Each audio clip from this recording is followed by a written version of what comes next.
Ya, pada kesempatan kali ini saya akan menjelaskan mengenai pemantulan cahaya pada cermin, baik itu cermin datar maupun cermin lengkung.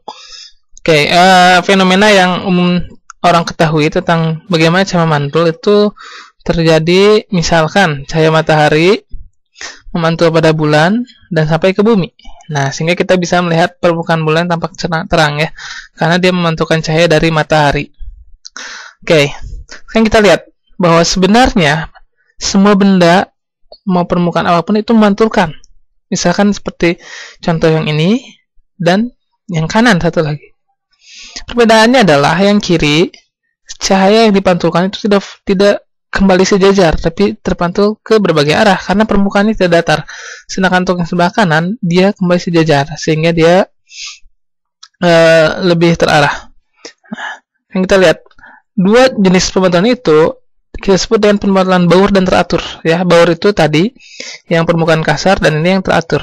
Nah, di sini kita akan hanya belajar pemantulan yang teratur saja. Oke, kita lihat untuk cermin datar. Cermin datar itu memiliki sifat yang teratur, artinya sinar datang akan sama dengan sudut datang akan sama sudut pantul. Jadi kalau sudut datang diperbesar, maka sudut pantul akan makin besar juga, gitu ya. Nah, ini gampang kita buktikan kalau Anda punya cermin datar di rumah, kemudian Anda punya sinar laser, maka Anda bisa membuktikan ini ya. Oke. Ini kita sebut dengan hukum pemantulan berlaku pada cermin datar ya. Oke, kita lihat cermin datar. Sifatnya itu seperti apa? Langsung saja.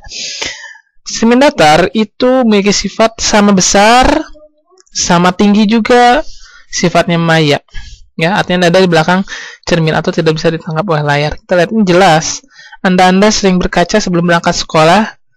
Pasti ketika Anda melihat di cermin datar ini, Anda tidak akan melihat perbedaan selain hubungan kesimetrisan. Jadi kanan akan sejajar dengan kiri, kiri akan sejajar dengan kanan. Tapi secara umum bentuk gambar wajah Anda kemudian besarnya akan sama ya. Oke, sehingga ini sifatnya sama besar, tegak. Kemudian jarak bayangan dengan sama dengan jarak cermin cuma bertukar sisi ya, sifatnya maya. Ya, ini adalah cermin cekung. Oke, cermin cekung itu adalah permukaan cekung menghadap benda. Proses pembentukannya itu seperti ini ya. P itu adalah jari-jari lingkaran. Sebenarnya cermin cekung itu adalah bagian kecil dari lingkaran. Oke, setengah dari permukaan dari P, dari pusat kelengkungan itu adalah fokus. Kenapa menggunakan fokus nanti kita lihat ya. Yang jelas pada cermin cekung itu dibagi 4 daerah, yaitu 1, 2, 3. Daerah 4 itu maya ya. Nah, penomoran ini nanti akan memenuhi dalil esbah bahwa ruang benda tambah ruang bayangan akan sama dengan 5.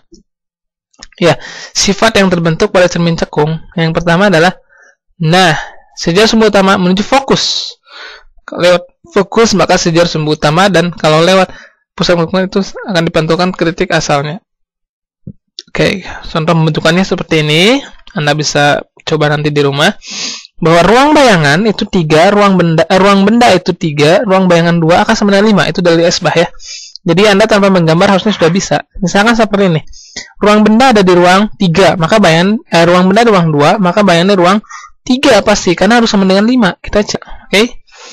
Nah, di sini ini pemberian nama variabel yaitu jarak benda S, jarak bayangan S aksen, sehingga mematuhi hukum ini ya, persamaan lensa, persamaan cermin ya. Ini juga perbesarannya ya. Ini sudah jelas, nanti Anda bisa coba di rumah berlatih di sini. Ini prinsip penggunaan persamaan. Oke, selanjutnya adalah ya cermin cembung ya, permukaan cembung menghadap pada benda. Nah, kita lihat di sini. Ini sifat nomor pertamanya, ini seolah-olah dari fokus ya. Jadi dia dipantulkan tapi seolah-olah dari fokus. Kemudian ketika dia menuju fokus, dia akan seolah-olah sejajar sumbu utama. Kemudian kalau lewat pusat kelengkungan maka dipantulkan lagi ya. Sehingga pembentukan bayangannya akan seperti ini.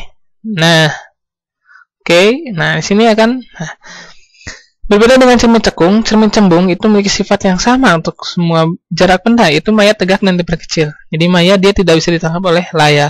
Oke. Nah, perlu diingat bahwa fokusnya bernilai negatif ya. Ini contoh pembentukannya seperti ini. Oke, sekian untuk penjelasan mengenai pemantulan cahaya pada cermin.